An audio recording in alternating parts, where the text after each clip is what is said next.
Hello everyone, good morning and welcome back to my another blog. আপনারা সবাই কেমন আছেন? আশা করি ভালো আছেন। আমিও ভালো আছি। সকালে লিকার চা আর সিমুই খেয়েছি। এখানে বাজার থেকে আনা হয়েছে ফল, সবজি। সবজির মধ্যে কী কী আনা হয়েছে দেখে নাও। কী কীটা শাক গো? মেথি শাক, পালং শাক আর ধনিয়া পাতা। এ যা ছুটি গেছে, টাকা বাঁচে বাঁচে বের করলাম। কলার বগুলিটা কত নিছে? 10 টাকা। যাই হোক, তো তুমি কয়টা আনছো? কত টাকা খাই তো ও তো রোজ খাইলে তো আবার দিনে রক্ত হয়ে যাবো।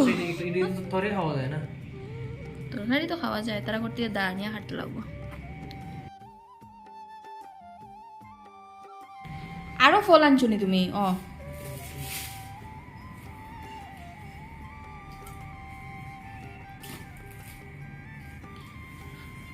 শসা, বহুত সবজি আনছো। ফ্রিজের মধ্যে রাখলে ভালো আসলো, ফ্রিজ তো নাই। এখানে কিন্তু 10 টাকা শসা নি। 10 টাকা শসা হইলে তো ভালো হয়েছে। এখানে তো একটা শসার দাম 10 টাকা। আমার মেথি শাক বানাইব আর আর তো কিছু। এত ফল আর ভূগোল খাইয়া আমি একদিনে শরীরে রক্ত বানাইলাম, যতটুকু কমছে। খাওয়াটা হইলো সবচেয়ে বড় কষ্ট। আর কিতা আনছো? এটা কিতা? ব্রকলি।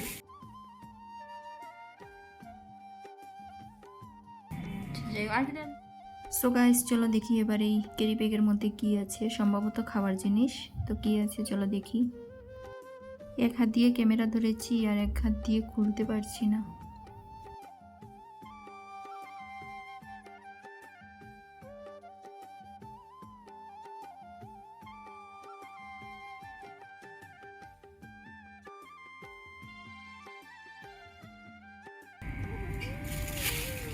সিঙ্গারা।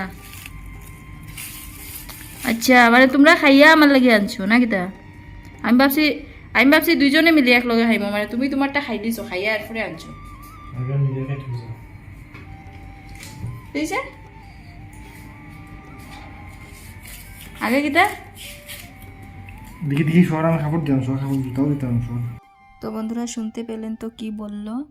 আগে নাকি নিচের পেট পূজা, তারপর অন্য কেউ।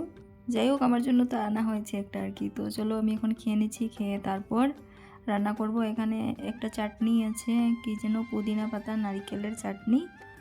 আর এই দিয়ে সিঙ্গারা খেয়ে নিলাম। সকালে চাও খেয়েছি, সিমুইও খেয়েছি, মোটামুটি পেটটা ভর্তি। এখন সবজি কাটা হচ্ছে, দেখে নাও সবজি কী কী কাটা হচ্ছে। চাকুয়ে কথা কর না, সবজি কাটা তো দূরের কথা, ফুসাইয়া ফুসাইয়া কাটা ওর। আজকে নিরামিষই রান্না হবে, তাই এখানে কাটা হচ্ছে আলু, ফুলকপি, বিনস। এই দিয়ে নিরামিষ তরকারি হবে আর ভাত, আর বেশি কিছু নয়। চলো দেখতে থাকো ভিডিওটা। আর চাকুটাতে একদম ধার নাই, সবজি কাটতে একটু প্রবলেম হচ্ছে। আমি তো চাকু দিয়ে সবজি কাটতে আমার খুবই অসুবিধা লাগে, আমার জন্য বটিটাই ভালো। তারপরেও মানে এখন কাটতে কাটতে একটু অভ্যাস হয়ে গেছে। তো চলো রান্নাটা বসিয়ে দিচ্ছি।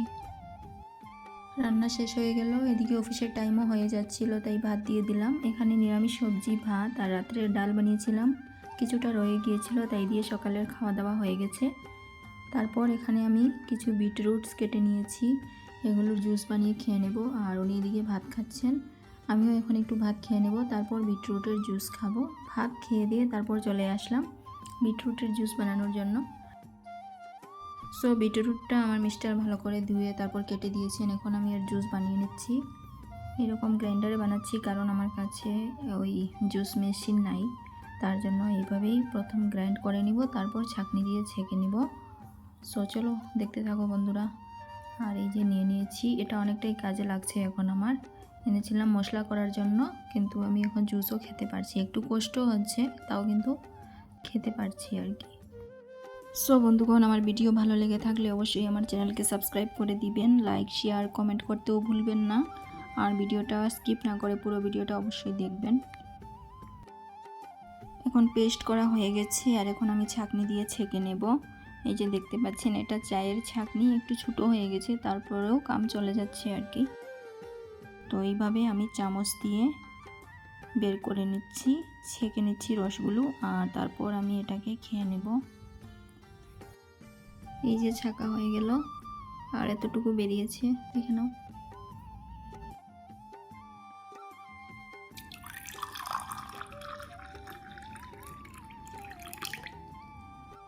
So guys, finally juice ready আর 1 কাপ হয়ে গেল। এখন আমি এটাকে চোখ নাক বন্ধ করে খেয়ে নেব। আর আপনাদের কেমন লাগে অবশ্যই কমেন্ট করে বলবেন। মানুষ ক্যামেরার সামনে জানি না কীরকম খায়, আর এই যে আমার খাওয়ার স্টাইল।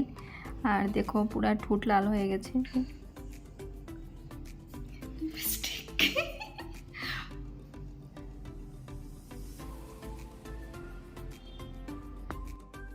বিটের জুস খাওয়ার পরে পুরো ঠোঁট একদম পিঙ্ক পিঙ্ক লিপস হয়ে গেছে। সো বন্ধুগণ, আজকের ভিডিওটা আমি আর বেশি লম্বা করব না, জুস খেতে খেতেই ভিডিওটা শেষ করে দিব। মনে হয় ইউটিউবে ভিডিও বানাতে হলে সব কিছু শিখে নিতে হয়। সো এর জন্য আমিও ট্রাই করব একদিন ইটিং শো করার জন্য। জানি না কতটুকু করতে পারবো, কিন্তু আমিও একদিন ইটিং শো করার খুব ইচ্ছা। কিন্তু এই দিয়ানাগের মতো আমি খেতে পারবো না। যতটুকু খেতে পারি আপনাদের সাথে শেয়ার করবো অবশ্যই। আর এই যে আমার মুছ হয়ে গেছে, ঠোঁট পুরা, জিহ্বা সব কিছু লাল লাল। So complete finally.